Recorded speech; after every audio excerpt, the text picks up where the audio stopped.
Hey, I'm Sam Hawley, coming to you from Gadigal land. This is ABC News Daily.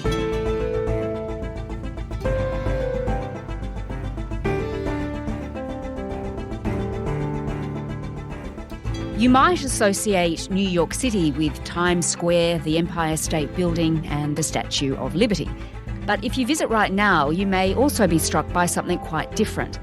The Big Apple is struggling to house more than 100,000 migrants who've arrived in the past year and has even set up tent cities to ease the pressure. Today, New York City reporter for the Wall Street Journal, Erin Ailworth, on the thousands of arrivals flocking to the city each week and the politics behind why they keep coming. Erin, let's start this chat last August when migrants began arriving in New York City. Just paint a picture for me of that. They've been arriving for quite a while now, actually since spring of 2022. And over time, more than 100,000 of these people have come into New York. Wow. You know, the regular shelters are full, and so they're coming up with these emergency shelter facilities. And it's just like what you would imagine. You see them going in and out all day. Sometimes you'll see the buses bringing them in and dropping them off. No hate, no fear. Immigrants are welcome here. No hate, no fear. Immigrants are welcome here. No hate. So more than 100,000 migrants, that's a lot of people arriving in New York City in a really short period of time.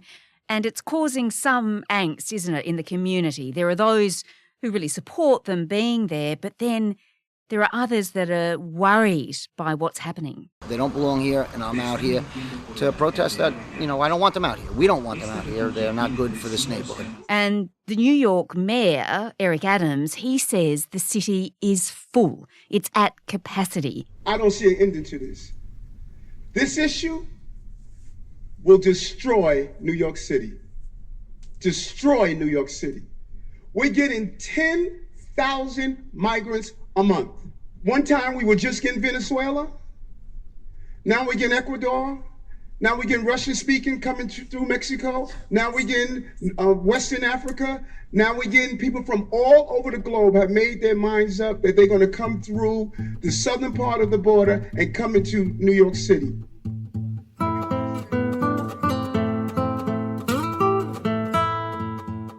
So, Erin, who are these migrants and what are they saying about their experiences? They're coming from countries like Venezuela. New York has opened up to many people, good people, bad people. I'm one of the good people. The good people are more, how I always say, you have to work and come out ahead, whatever it takes. We need you to hear us. We need to work, and we need our work permits. Today, we're here representing all Latinos and all migrants. Rise high. Also increasingly West Africa. I was at another shelter in Queens a few days ago, and I spoke to a gentleman named Issa Mamadou, and he was from Senegal. And he basically told me that he was hoping to learn English and get to a point where he could get work authorization. And as he said, he cut hair in Senegal and he'd like to find a job doing that. And some of the children of these migrants, they're actually beginning to start school in the new school year. Natasha Quiroga, she's one of the people helping the families to adjust, and she's just pointed out there's a huge amount of challenges that come with this. I think any city would struggle to receive the large number of children that are coming at one time who are also learning English as well as living in temporary housing, temporary shelters. One of the, extraordinary things about this is that the first migrants that came to New York back in 2022, they were actually sent there, Erin, weren't they, by the governor of Texas. What was that about? I think that there were a few waves coming before that, but yes, this really started to ramp up when Greg Abbott began busing people from Texas to New York. When you have an administration that has abandoned any pretense of securing the border and securing our sovereignty, you see the onrush of people like what we saw walking and essentially arguing, hey, we as border states have dealt with this kind of influx for a really long time. Other states need to help. And so that's when you started to see these larger numbers coming in. And so in New York City right now, you're seeing over 2,000 a week. Let's just unpack this a little bit more, because this is part of a Republican campaign in Texas to denounce Democratic border policies. That's why the Texas governor, Greg Abbott, is sending these migrants to New York City. Listen, immigration is a hot button issue here, right? You see a large number of people coming through the border, and these border states are arguing again that they've dealt with this for a long time, and so it's time for other states to, share some of that burden. That said, New York officials would argue, particularly Eric Adams, that the burden that's being placed on New York City right now is untenable. We are going to never reach the point where we're going to do what those governors did, just using migrants as political pawns. We're never going to do that, and we are at the breaking point.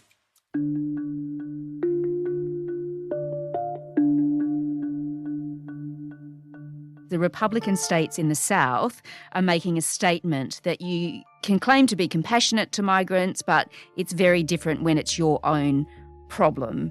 And it really is, isn't it, Erin, coming at a cost for New York? Yeah, the mayor has actually estimated that it's going to cost New York City something like $12 billion by fiscal year 2025. Gosh. If we don't get the support we need, New Yorkers could be left with a $12 billion bill.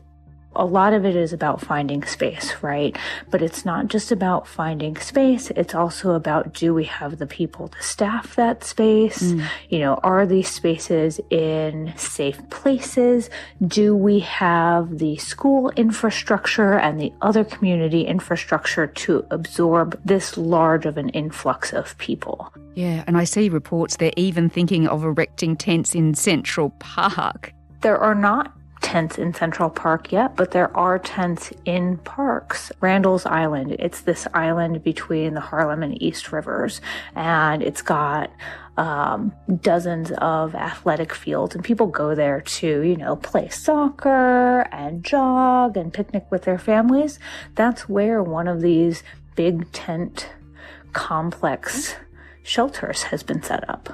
Some are getting beds in and space in a traditional shelter space, but that space is at a premium now. And then other people are being put up in hotels. The city has been trying to prioritize those spaces for families.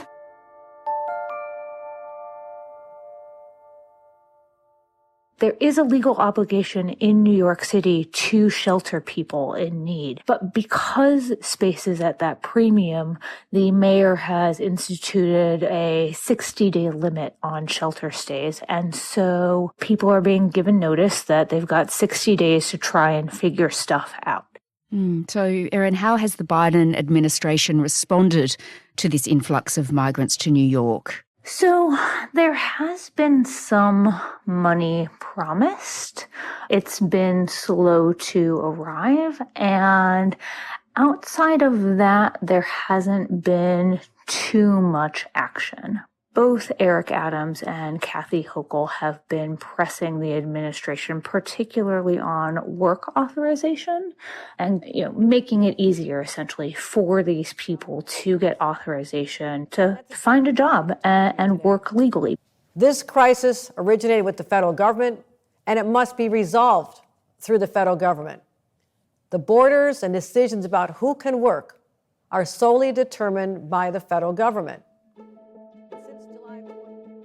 Part of what's keeping people in these shelters is that they haven't been able to find a way to support themselves here, at least not on the books. But there hasn't been much traction to that conversation. A lot of people say it's a non-starter. Right, because New York City at the moment, it is facing a labour shortage, isn't it? So actually some more workers are needed. For me, the answer to these two crises, this humanitarian crisis and our workforce crisis, is so crystal clear and common sense. Let them get the work authorizations. Let them work legally. Let them work. This sort of labour shortage came about post-pandemic, and it's something like 40,000 home health aides are needed, 70,000 nurses and nursing assistants. So there's a big problem there. This is exactly what a lot of people are arguing. If we could get them work authorization, there are jobs out there. But work authorization is a process. I mean, putting in an asylum seeker application is a process, and one that can take quite a while. And so there's all of this legal red tape. Even though it's obviously a challenging time, Erin, New York, it's a migrant city, right? It prides itself on its openness to immigration. It has a really long history of doing that. A lot of officials bring this up constantly, that it is a city of immigrants, and that is the foundation of New York. For centuries, immigrants have made that remarkable journey, that leap of faith, searching for freedom, safety, a shot at the American dream. And the asylum seekers who have arrived in our city since last spring are writing a new chapter in this timeless story. And so I think a lot of people here do feel a moral responsibility to help. And when you see pushback, a lot of the times it's around that logistical question. Can we actually handle this influx? Can we afford it? I think I can safely say that there's not going to be a quick fix to this problem. Erin Ailworth is the New York City reporter for the Wall Street Journal. The New York Governor, Kathy Hochul, says the New York State is considering ways to issue work permits to migrants to circumvent a long wait for permits at a federal level. An estimated 59,000 migrants are still in city shelters. This episode was produced by Laura Corrigan, Bridget Fitzgerald, Nell Whitehead and Anna John, who also did the mix. Our supervising producer is David Cody. To get in touch with the team, please email us on abcnewsdaily@abc.net.au. Thanks for listening.